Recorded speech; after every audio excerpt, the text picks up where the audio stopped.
ನಮ್ ಯಾರ ಸಂಕಟಕ್ಕೂ ಬೆಲೆನೇ ಇಲ್ವಾ ಹಾಗಾದ್ರೆ? ನನಗೂ ಆತ್ಮಸಾಕ್ಷಿ ಅನ್ನೋದಿದೆ. ಸೂರ್ಯ ಇನ್ಯಾವತ್ತೂ ನಿನ್ನ ತಂಟೆಗೆ ಬರಲ್ಲ. ಅವನ ಹತ್ರ ಮಾತಾಡಿದ್ದೀನಿ, ಅದಕ್ಕೆ ಒಪ್ಕೊಂಡಿದ್ದಾನೆ ಅವನು.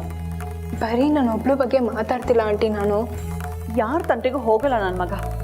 ಪ್ರಾಮಿಸ್ ಮಾಡ್ತೀನಿ ಬೇಕಾದ್ರೆ. ಇದು ಒಂದ್ಸಲ ಬಿಡಿಸ್ಬಿಡು ಅವನನ್ನ. ಎಲ್ಲಿಗೆ ಹೋಗ್ತಿದ್ಯಾ?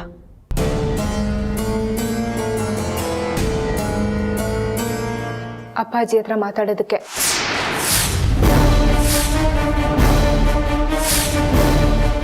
ನಿಮ್ಮ ಮಗನ ವಿರುದ್ಧ ಸಾಕ್ಷಿ ಹೇಳು, ಸತ್ಯನೇ ಹೇಳು ಅಂತ ಹೇಳಿದ್ರು ಅಪ್ಪ. ಈಗ ನೀವು ಸುಳ್ಳು ಸಾಕ್ಷಿ ಹೇಳು ಅಂತ ಹೇಳ್ತಿದ್ದೀರಲ್ವಾ? ಈ ವಿಷಯನ ಅಪ್ಪನ ಗಮನಕ್ಕೆ ತರಬೇಕು. ಏನು ಹೆದರ್ಸ್ತಾ ಇದೆಯಾ? ಅಸಹಾಯಕರನ್ನ ಎದುರಿಸಿ ತಮ್ಮ ಕೆಲಸ ಸಾಧಿಸ್ಕೊಳ್ಳೋದು ನಿಮ್ಮ ಬುದ್ಧಿ.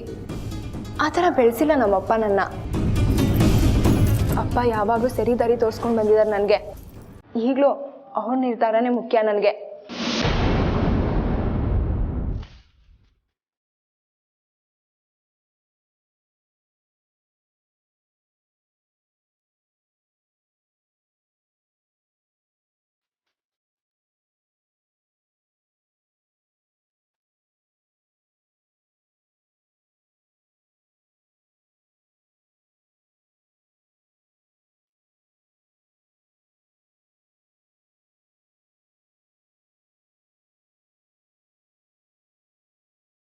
ಕಾತ್ಯಾನಿ, ಒಂದು ನಿಮಿಷ ಬಾ.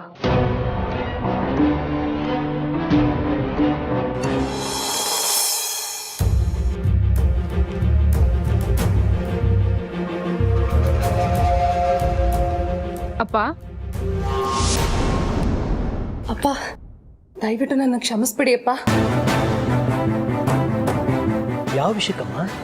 ಎಲ್ಲ ವಿಷಯಕ್ಕೂ. ಇಷ್ಟು ದಿನ ಅಲ್ಲ ಈಗ ಸ್ವಲ್ಪ ಹೊತ್ತಿನ ಮುಂಚಿನವರೆಗೂ ನಿಮ್ ಬಗ್ಗೆ, ಈ ಮನೆ ಬಗ್ಗೆ ತಿರಸ್ಕಾರ ಬೆಳೆಸ್ಕೊಂಡ್ಬಿಟ್ಟಿದ್ದೆ. ನಿಮ್ ಮಗಳಾಗಿ ಹುಟ್ಟಿದ್ದು ಶಾಪ ಅಂದ್ಕೊಂಡಿದ್ದೆ.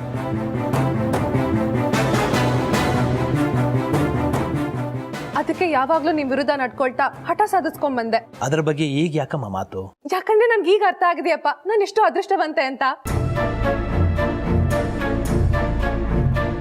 ನಿಮ್ ಮಗಳಾಗಿ ಹುಟ್ಟಿದ್ದಕ್ಕೆ ಊರಲ್ಲಿ ನಂಗೆ ಎಷ್ಟು ಗೌರವ ಇದೆ ಅಂತ ಈಗ ಅರ್ಥ ಆಯ್ತು ಅಪ್ಪ.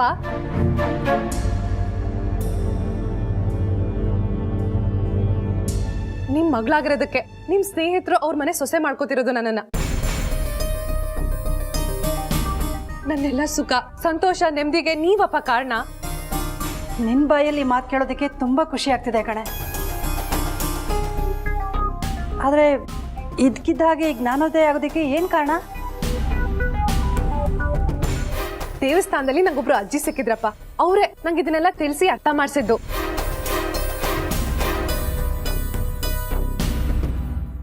ನನಗೇನೋ ಸಾಕ್ಷಾತ್ ಅಮ್ಮನವರೇ ಬಂದು ಅಜ್ಜಿ ರೂಪದಲ್ಲಿ ನನಗೆ ತಿಳಿ ಹೇಳಿದ್ರು ಅನ್ಸುತ್ತೆ. ಯಾಕೋ ನಂಬಿಕೆನೇ ಬರ್ತಾ ಇಲ್ಲ ಕಣೆ. ಹಿರಣ್ಮಯಿಗೆ ಯಾವುದೋ ಹೆಂಗ್ಸ್ ಬಂದು ಅಮ್ಮನವರೇ ಮಡ್ಲಕ್ಕಿ ಬೇಡೋಕ್ ಹೇಳಿದ್ರು ಅಂದ್ರೆ ಅದನ್ನ ನಂಬ್ತೀರಾ?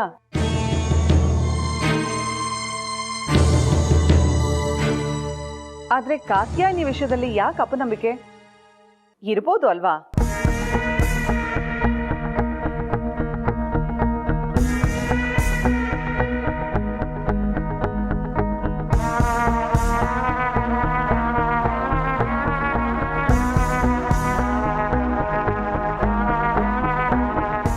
ನಿನ್ನ ಈ ಸಂತೋಷಕ್ಕೆ, ನಿನ್ನ ಈಗಿನ ಬದುಕಿಗೆ ನಾನು ನಿಮ್ಮಪ್ಪ ಅನ್ನೋದು ನೆಪ ಅಷ್ಟೇ. ಇದಕ್ಕೆ ನಿಜವಾದ ಕಾರಣ ನಮ್ಮ ರಂಗುವಿನ ದೊಡ್ಡತನ, ಜೊತೆಗೆ ಗಾಯತ್ರಿ ಅವರ ಹೃದಯವಂತಿಕೆನೂ ಕಾರಣನೇ. ಇಲ್ಲ ಅಂದ್ರೆ ಅವ್ರ ಇನ್ನೊಬ್ಬ ಮಗನ ಅರೆಸ್ಟ್ ಮಾಡಿಸಿರೋ ನಮ್ಮ ಸಂಬಂಧನ ಬೆಳೆಸೋದಕ್ಕೆ ಯಾವ ತಾಯಿ ಒಪ್ತಿದ್ರು?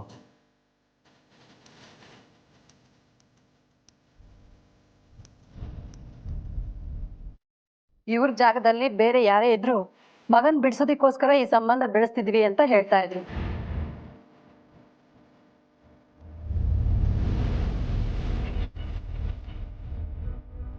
ನಿಶ್ಚಿತಾರ್ಥ ಆದ್ಮೇಲಾದ್ರೂ ಸಂಬಂಧಿಕರಾಗ್ತಿದ್ವಿ ಅನ್ನೋ ಸದರ ತಗೊಂಡು ಮಗನ ಈ ಕೇಸಿಂದ ಹೊರಗೆ ತರಬಹುದಾ ಅಂತ ಕೇಳಬಹುದಿತ್ತು. ಆದ್ರೆ ಒಂದಿನನೂ ಒಂದ್ ಕ್ಷಣಕ್ಕೂ ಗಾಯತ್ರಿ ಅವರು ಆ ರೀತಿ ಕೇಳಲಿಲ್ಲ. ಆಯ್ತಾಯ್ತು, ನಿಮ್ ಪ್ರಕಾರ ನನ್ ಗಂಡನ ಮನೆಯವರು ದೊಡ್ಡ ಮನ್ಸಿರೋರೇ ಆಗಿರ್ಬೋದು, ಆದ್ರೆ ನೀವ್ ಮಾತ್ರ ನನ್ಗೆ ಒಳ್ಳೇದಾಗ್ಲಿ ಅಂತಾನೆ ಹರಿಸ್ತಿದ್ದೀರಾ ಅಲ್ವಾ? ಹೌದಮ್ಮ.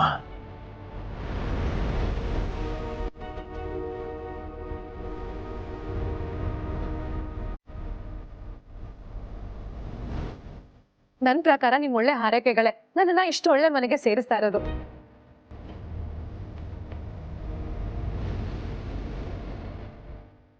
ನೀವ್ ಪೂಜ್ಸೋ ಅಮ್ಮನವರಿಂದಾನೆ ಈ ಮದ್ವೆ ನಡೀತಾ ಇರೋದು. ಅಪ್ಪ, ನಾನು ಈಗ ಅಮ್ಮನವ್ರನ್ನ ತುಂಬಾ ನಂಬಕ್ ಶುರು ಮಾಡಿದೀನಿ. ಒಂದ್ ವೇಳೆ ಈ ಮದ್ವೆ ಏನಾದ್ರು ನಿಂತೋದ್ರೆ ನಿಮ್ ಬಗ್ಗೆ, ಅಮ್ಮನವ್ರ ಬಗ್ಗೆ ಮತ್ತೆ ನಂಬಿಕೆ ಕಳ್ಕೊಂಡ್ಬಿಡ್ತೀನಿ.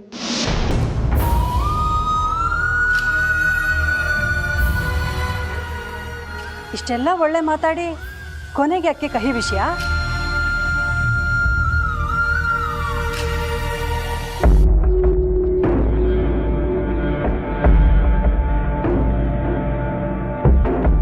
ನಂಬದವರಿಗೆ ಆ ತಾಯಿ ಕೆಡಕ್ ಮಾಡೋದುಂಟೆ.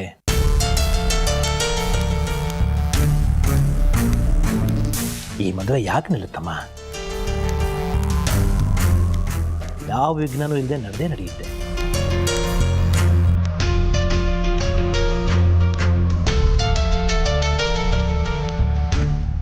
ಕೇಳಿಸ್ಕೊಂಡೆ ತಾನೆ ಈ ಮದುವೆ ನಡೆಯೋದು ಎಷ್ಟು ಅನಿವಾರ್ಯ ಅಂತ.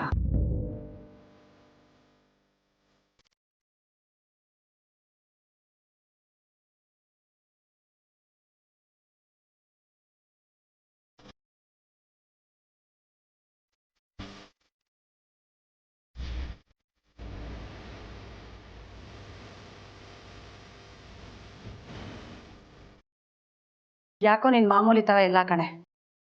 ಇರಕ್ ಆಗ್ತಿಲ್ಲ ಅಮ್ಮ. ಅದೇ ಯಾಕೆ? ಏನಾದ್ರೂ ಪ್ರಾಬ್ಲಮ್ ಇದ್ರೆ ಹೇಳ್ಕೊಮ್ಮ. ಸೂರ್ಯ ಅವ್ರ ಕೇಸು ನಾಳೆ ಕೋರ್ಟಿಗೆ ಬರುತ್ತೆ. ನಾನು ಸಾಕ್ಷಿ ಹೇಳ್ಬೇಕು. ಈ ವಿಷಯದ ಬಗ್ಗೆ ನೀನ್ ಯಾಕೆ ಯೋಚನೆ ಮಾಡ್ತೀಯಾ? ಶ್ರೀಕಂಠ್ ಅವ್ರು ಹೇಳಿಲ್ವಾ ಸೂರ್ಯನ್ ಕೋರ್ಟ್ ಕೇಸಿಗೂ ಈ ಮದುವೆಗೂ ಯಾವ ಸಂಬಂಧನೂ ಇಲ್ಲ ಅಂತ? ಹಾಗಾದ್ರೆ ನಾಳೆ ಕೋರ್ಟ್ನಲ್ಲಿ ಸತ್ಯನೇ ಹೇಳು ಅಂತ್ಯಮ್ಮ? ಕೇಳೋದೇನೆ, ಸತ್ಯನೇ ಹೇಳ್ಬೇಕು. ನಾನು ಹೇಳೋ ಸತ್ಯದಿಂದ ಕಾತ್ಯಾನಿ ಸಮರ್ಥ ಅವ್ರ ಮದ್ವೆಗೋ ಅಪ್ಪ ರಂಗರಾವ್ ಅಂಕಲ್ ಸ್ನೇಹಕ್ಕೋ ಯಾವ ತೊಂದರೆನೂ ಆಗಲ್ಲ ಅಲ್ವಾ? ರಂಗರಾವ್ ಅವರು ಅದಕ್ಕೆ ಅವಕಾಶನೇ ಕೊಡಲ್ಲ. ನೀನು ಧೈರ್ಯವಾಗಿ ಸತ್ಯ ಹೇಳು.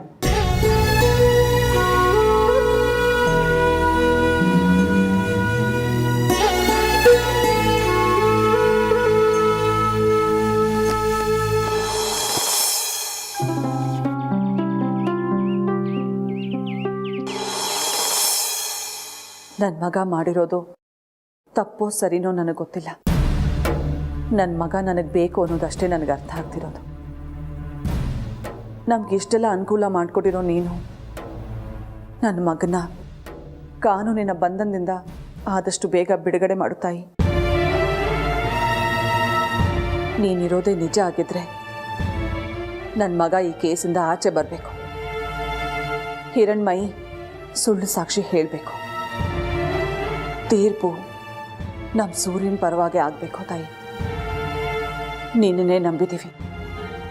ಹಿರಣ್ಮಯಿ ಯಾವುದೇ ಕಾರಣಕ್ಕೂ ಸೂರ್ಯನ ವಿರುದ್ಧವಾಗಿ ಸಾಕ್ಷಿ ಹೇಳದೇ ಇರೋ ಹಾಗೆ ನೀನೇ ನೋಡ್ಕೋಬೇಕು. ಕೋರ್ಟಿಗೆ ಹೋಗ್ತಾ ಇದ್ದೀವಿ. ನಿನ್ನ ಆಶೀರ್ವಾದ ನಮ್ಮ ಮನೆಯವ್ರ ಮೇಲೆ ಸದಾ ಇರಲಿ ತಾಯಿ.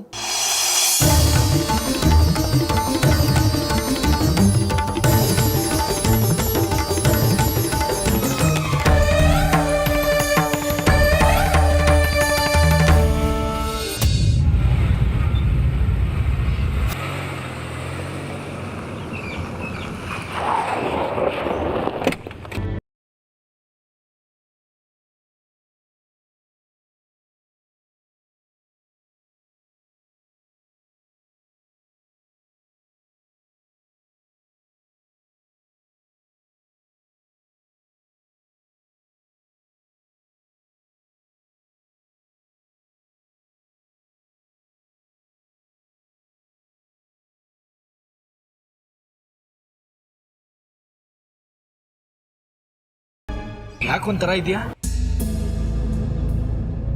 ಯಾರೋ ಮಾಡಿದ ತಪ್ಪಿಗೆ ನಾವು ಕೋರ್ಟ್ ಮೆಟ್ಲು ಹತ್ಬೇಕಾಯ್ತಲ್ಲ ಅಂತ ಬೇಸರ ಅವನಿಗೆ. ನೋಡಮ್ಮ, ನೀನು ಹೇಳೋ ಸಾಕ್ಷಿ ಮೇಲೆ ನನ್ನ ಮಗಳ ಭವಿಷ್ಯ ನಿಂತಿದೆ. ನಿನ್ನನ್ನೇ ನಂಬಿದ್ದೀನಿ, ಕೈ ಬಿಡಬೇಡಮ್ಮ.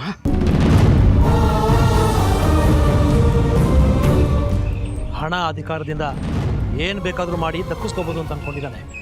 ಬುದ್ಧಿ ಕಲಿಸೋಣ.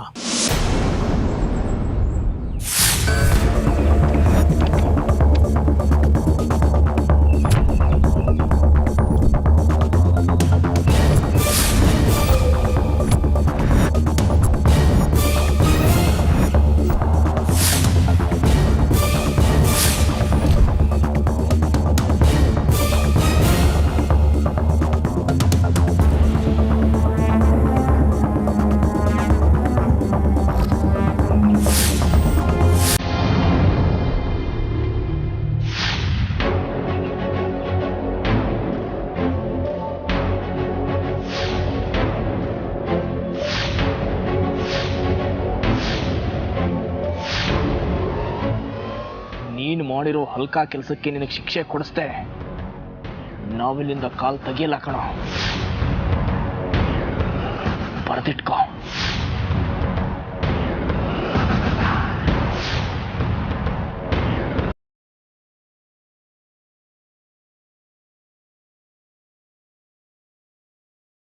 ಬನ್ನಿ ಅಪ್ಪ.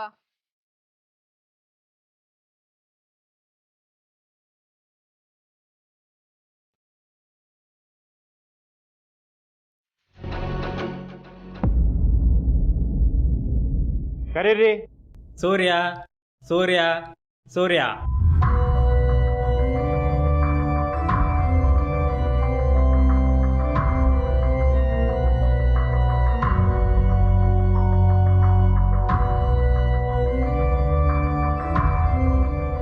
ಯುವರ್ ಆನರ್, ದಿನಾಂಕ 23/4/2019 ಶಿವು ರಂಗದೊರೆ ಅನ್ನೋರ ಮೇಲೆ ಬೆಟ್ಟದಲ್ಲಿ ನಂಜುಂಡೇಶ್ವರ ದೇವಸ್ಥಾನದಲ್ಲಿ ವಿಷದ ಕತ್ತಿಯಿಂದ ಹಲ್ಲೆ ಆಯಿತು. ಈ ಕೇಸಿನ ಐಒ ಸುಪಾರಿ ಕಿಲ್ಲರ್ಸ್ನ ಅರೆಸ್ಟ್ ಮಾಡಿ ಅವ್ರನ್ನ ವಿಚಾರಣೆಗೆ ಒಳಪಡಿಸಿ ಹೊರಬಂದ ಸತ್ಯ ಏನು ಅಂದರೆ, ಅವರಿಗೆ ಸುಪಾರಿ ಕೊಟ್ಟಿದ್ದು ಕಟಕಟೆಯಲ್ಲಿ ನಿಂತಿರೋ ಈ ಸೂರ್ಯ.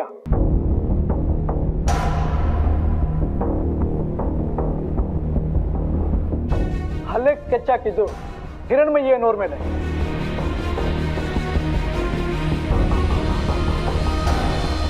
ಅಕಸ್ಮಾತಾಗಿ ಶಿವು ಅವರು ಅಡ್ಡ ಬಂದಿದ್ದರಿಂದ ಅವರ ಹೊಟ್ಟೆಗೆ ಆ ವಿಷದ ಕತ್ತಿ ತಗಲಿ ಅವರು ಆಸ್ಪತ್ರೆ ಸೇರಿದ್ರು. ಇದು ಶಿವು ಅವರು ಟ್ರೀಟ್ಮೆಂಟ್ ಕೊಟ್ಟ ಡಾಕ್ಟರ್ ಸರ್ಟಿಫಿಕೇಟ್. ವಿಷದ ಕತ್ತಿ ತಗಲಿದ್ರಿಂದ ಅವರ ಮೈ ತುಂಬೆಲ್ಲ ವಿಷ ಹರಡಿ ಅವರ ಪ್ರಾಣಕ್ಕೆ ಹಾನಿಯಾಗಿತ್ತು.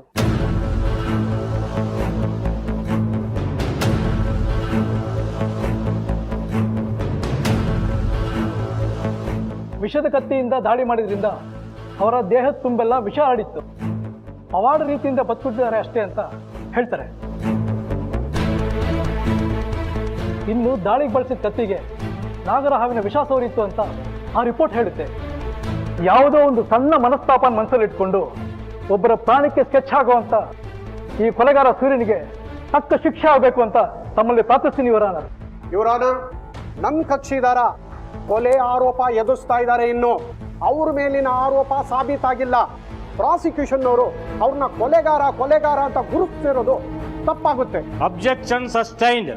ಮಿಸ್ಟರ್ ಭರತ್ ಕುಮಾರ್, ಸೂರ್ಯನೇ ಕೊಲೆ ಪ್ರಯತ್ನ ಮಾಡಿದ್ದಾನೆ ಅನ್ನೋದಕ್ಕೆ ನಿಮ್ಮ ಹತ್ರ ಏನಾದ್ರು ಪ್ರಬಲವಾದ ಸಾಕ್ಷಿ ಇದೆಯಾ?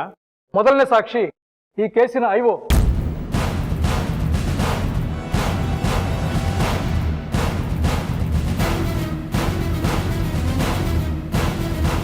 ಕ್ಷಮಿಸಿ, ಕಾರಣಾಂತರಗಳಿಂದ ಅಜಯ್ ಸಾಹೇಬರು ಬರೋಕ್ಕಾಗಿಲ್ಲ. ಅವ್ರ ಪರವಾಗಿ ನಾನು ಬಂದಿದ್ದೀನಿ. ಹಿರಣ್ಮಯ್ಯ ಅವರು ಕೊಟ್ಟ ಕಂಪ್ಲೇಂಟಿನ ಆಧಾರದ ಮೇಲೆ ಇವರನ್ನು ಅರೆಸ್ಟ್ ಮಾಡಿದ್ದೀವಿ ಯುವರ್ ಆನರ್. ಅಷ್ಟೇ ಅಲ್ಲ, ಸುಪಾರಿ ತಗೊಂಡ ರೌಡಿಗಳು ಈ ಕ್ರೈಮ್ನ ಹಿಂದೆ ಸೂರ್ಯ ಇರೋದನ್ನು ಒಪ್ಕೊಂಡಿದ್ದಾರೆ. ಅವರ ಹೇಳಿಕೆನ ರೆಕಾರ್ಡ್ ಕೂಡ ಮಾಡಿದ್ದೀನಿ ಯುವರ್ ಆನರ್.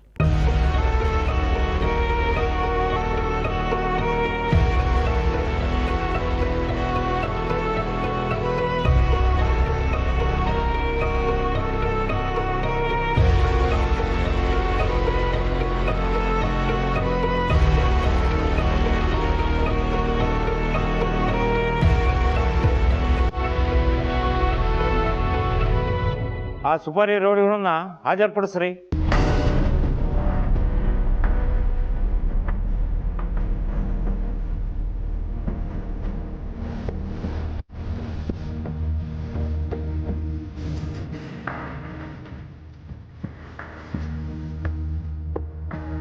ನೀವು ಈ ರೀತಿ ಹೇಳಿಕೆ ಕೊಟ್ಟಿದ್ದು ನಿಜಾನಾ? ಹೌದು, ಆದರೆ ಬಲವಂತಕ್ಕೆ ಕೊಟ್ಟು ಸಾಕ್ಷಿ ಅದು. ಸುಳ್ಳು ಹೇಳ್ಬೇಡಿ.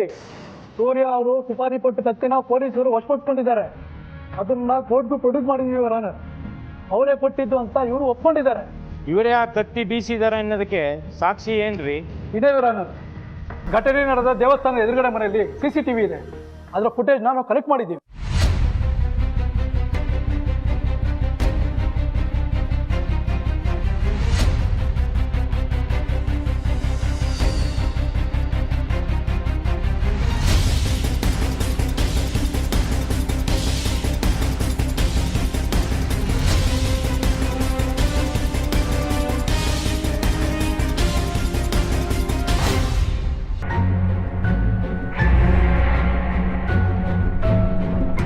ಇದರಲ್ಲಿ ಇವ್ರ ಕೃತ್ಯ ಎಲ್ಲ ಕಣ್ಣು ಕಟ್ಟದಾಗ ಕಾಣಿಸ್ತಾ ಇದೆ. ಇದರಲ್ಲಿ ಯಾವ ವಿಡಿಯೋನೂ ಇಲ್ಲ, ಎಲ್ಲ ಖಾಲಿ ಇದೆಯಲ್ರಿ?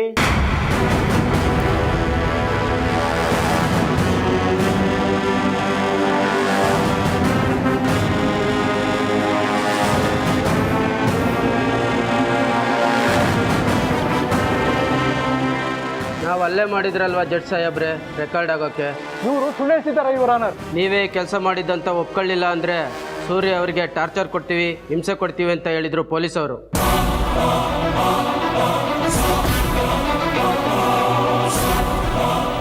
ಸೂರ್ಯಣ್ಣ ನಮ್ಮ ಮಗುಗೆ ಹುಷಾರಿಲ್ಲದೆ ಹೋದಾಗ ತುಂಬ ಸಹಾಯ ಮಾಡಿದ್ರು ಅವರು. ತುಂಬ ಒಳ್ಳೆಯವರವರು. ಇವ್ರಿಗೆ ತೊಂದರೆ ಆಗಬಾರ್ದಂತ ನಾವು ಸುಳ್ಳು ಹೇಳಿದ್ವಿ. ಪೊಲೀಸವ್ರು ಹೇಗೆ ಹೇಳ್ಕೊಟ್ರೋ ಹಾಗೆ.